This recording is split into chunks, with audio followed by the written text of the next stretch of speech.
with Germany and Canada. You came here, they hate it, you exposed it. This is a big victory for humanity. I salute you! Jim Tucker. Bilderberg wants Mitch Daniels as Romney's VP. According to veteran Bilderberg sleuth Jim Tucker's inside source, Indiana Governor Mitch Daniels' presence at the 2012 Bilderberg group meeting indicates that he is the elite's choice pick to become Mitt Romney's running mate. According to the source, Bilderberg members are eager to dissuade the Romney camp from choosing Kentucky Senator Rand Paul as VP, fearing that Paul's constitutionalist stance will act to derail the agenda for increased centralization of power into a system of global governance. So it looks like it's now in the Veep stakes, a straight race between Daniels and Rubio, who of course was discussed before the Bilderberg meeting. Now, Mitch Daniels, as we've talked about, former Eli Lilly head during the 90s, instrumental in being the head of a PR campaign that deflected all the negative press attention about the horrible side effects and suicides from Prozac. Of course, he's also intimately tied in with the George Bush, Dan Quayle, neocon power structure.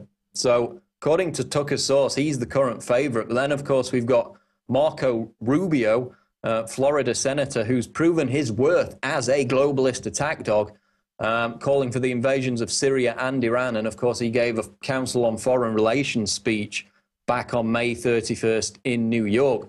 So Romney's expected to announce his VP choice a few weeks before the RNC in August, and the current odds are showing that Rubio's in second favorite position with 7-2, whereas Daniels is quite a way down the list at 16-1. So it's something of a long shot, according to Tucker's source. But I mean, according to what he's saying, Daniels is favorite to be Romney's VP. I still think it looks more like Rubio because he's been the choice for a long time. He's also given speeches at several internationalist confabs. So we'll wait to see who it is. But Romney's expected to announce a few weeks before the RNC in August. And those two look like the prime choice candidates for the elite. Of course, Bilderberg picked vice presidential candidates in the last two U.S. elections, 2004. With John Edwards, of course, and 2008, when Bilderberg member James A. Johnson picked Obama's running mate. So again, just a game of golf, just a nice dinner, according to Romney's foreign policy advisor. Nothing to see here, just picking vice presidential candidates once again. I'm going to go to another clip now, and this is some of the loudest bullhorning you've ever heard. Literal cascading, booming effect. Alex Jones bullhorns Bilderberg at night. Let's go to the clip. It's absolutely got to be done. Just some nighttime strafing, you know, that's what we're doing. It's very fun.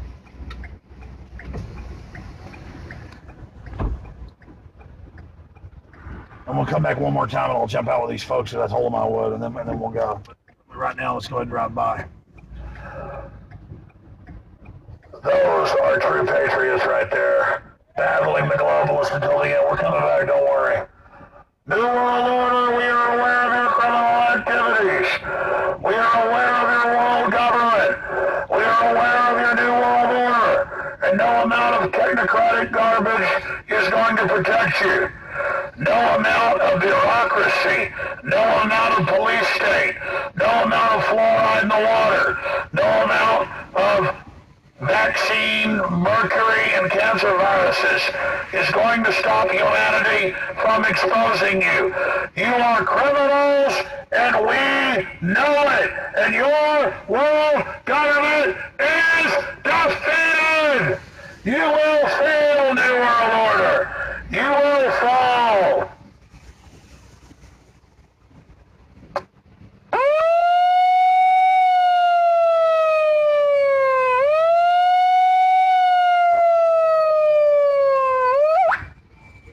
Your New World Order is going down. There's no doubt of that. Your world government will be defeated. Humanity is awakening. Yeah, look at you out at night. The diehards. All right, Allie. People.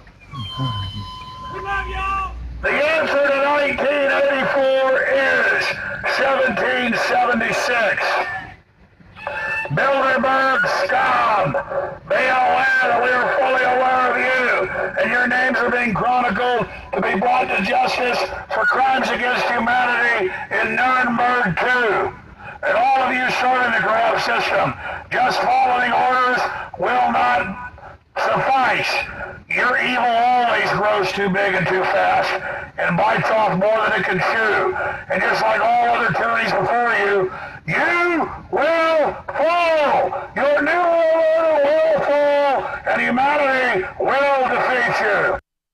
So again, amazing footage from Bilderberg 2012. Some of the loudest bullhorning you've ever seen. Record protesters.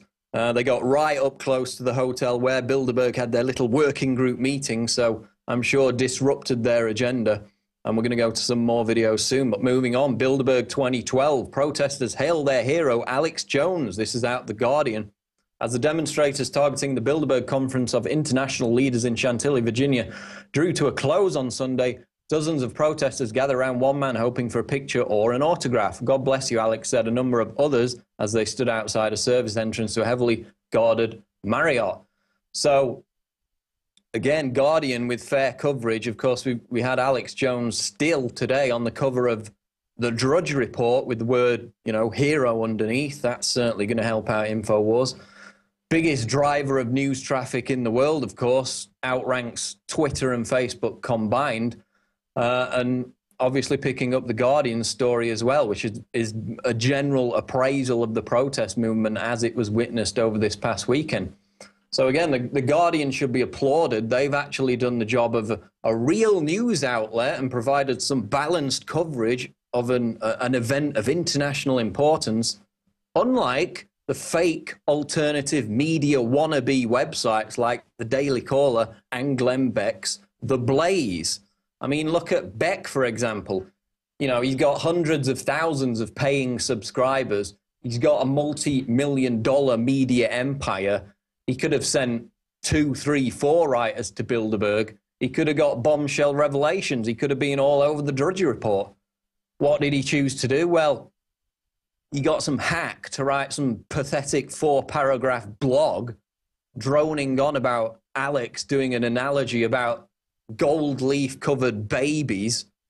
Then you've got Daily Caller on the other hand. I wrote an article about this on Friday.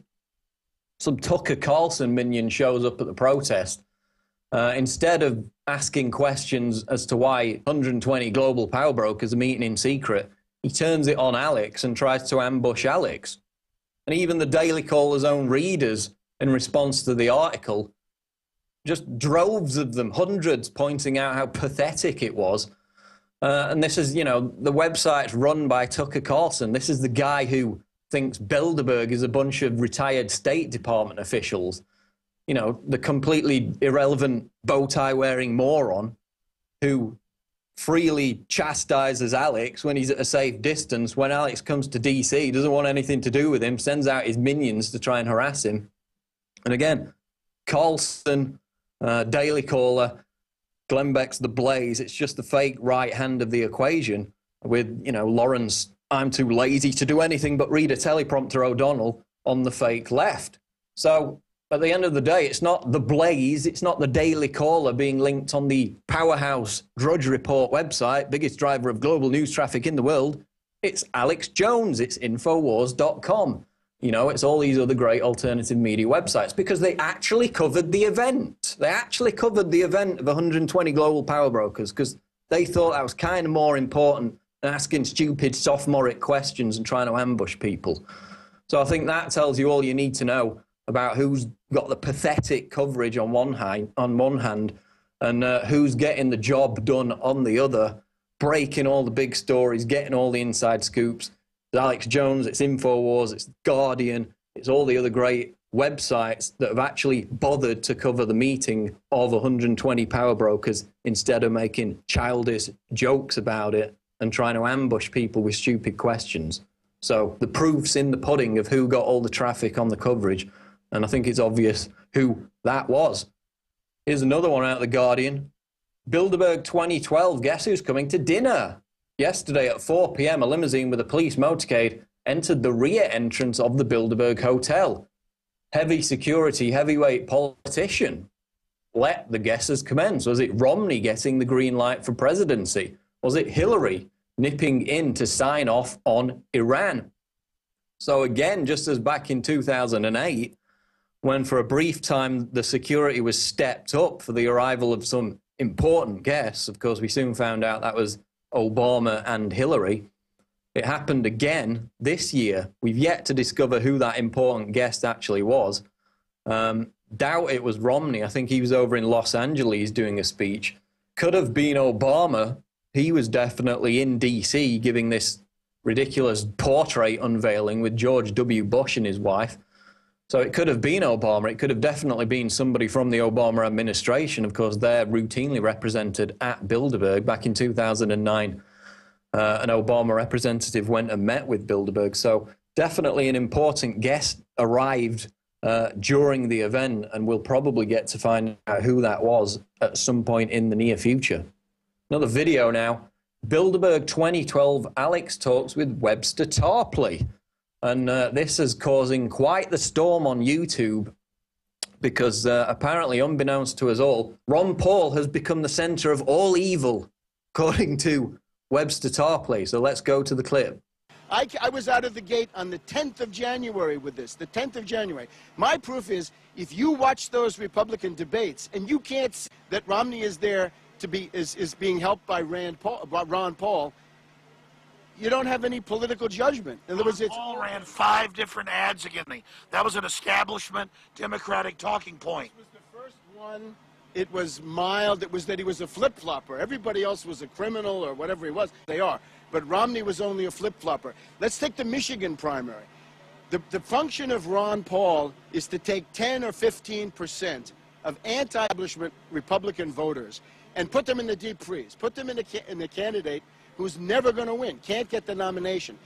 Romney's problem was that the party is maybe 40% people, you know, country club, plutocrats, whatever, who would vote for Romney. That leaves 50, 60% who would vote for an anti-candidate. So what Ron Paul does is take 15%, sometimes 17% of the anti-establishment Republican votes off the table.